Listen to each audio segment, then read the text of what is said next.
Le 8 janvier de chaque année restera à jamais gravé négativement dans l'esprit des familles dont les frères et sœurs ont péri dans les crashs de l'Antonov russe sur les vendeurs de marché Sombazigida, non loin de l'aérogare d'Indolo. C'est un accident presque parce que j'habite dans les environs.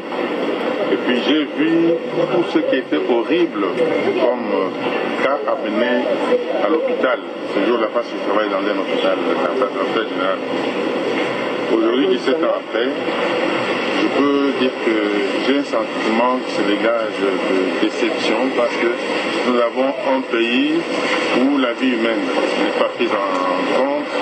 Ça n'a pas d'importance la vie d'un homme parce que tous ces gens de type cas aujourd'hui, ils ne sont toujours pas dédommagés et ceux qui ont perdu leur famille, leurs enfants, parfois même les familles entières sont laissées comme ça et il n'y a rien qui a été fait. Donc c'est un sentiment de déception totale sur toutes les lignes.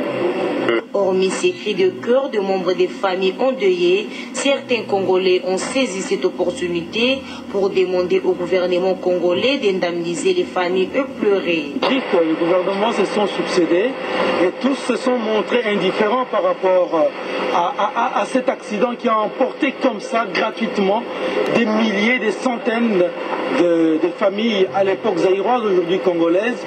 Et donc c'est un événement triste, ce qui montre que notre État doit s'assumer pleinement.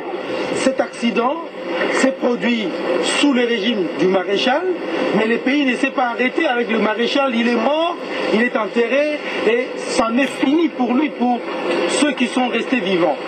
Mais l'État continue et l'État ne doit pas considérer comme si toutes ces vies perdues de suite de cet accident sont partis gratuitement. Les familles ont droit à l'indemnisation. Voilà, tout c'est tout ce qu'on a gouvernement. Allah ne l'a pas pris au Kouana. Allah ne l'a pas parce que ma famille qu'on va là qui va n'a pas problème, on n'a pas méga pour se soulager parce que ma perdant ma responsable ma famille venait pas là. Fidèle à sa mission, la nouvelle société civile avait accompagné en son temps les familles victimisées pour qu'elles aient gain de cause. À quel niveau se trouvent les démarches d'indemnisation? Jonas Tchombela précise. De l'accident de Timka il y a plus de 17 ans, je vous révèle, c'est l'avocat de la nouvelle société civile qui est en train de faire décanter ce dossier.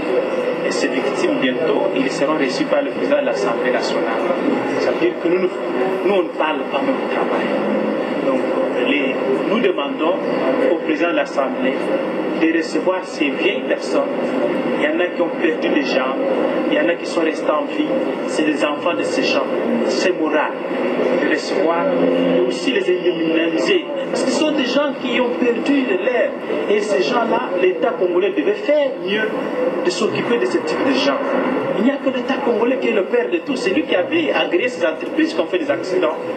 Mais c'est lui qui avait aussi cette population qui travaille sur ce site. Donc nous demandons à ce que l'État congolais puisse faire ce travail. Signalons par ailleurs que l'avion russe qui a raté son décollage à partir de l'aérogare d'Indolo avait fini sa course sur le corps des Congolais qui s'adonnaient paisiblement à leurs activités quotidiennes. Les souhaits seraient que le processus d'indemnisation puisse prendre rapidement fin.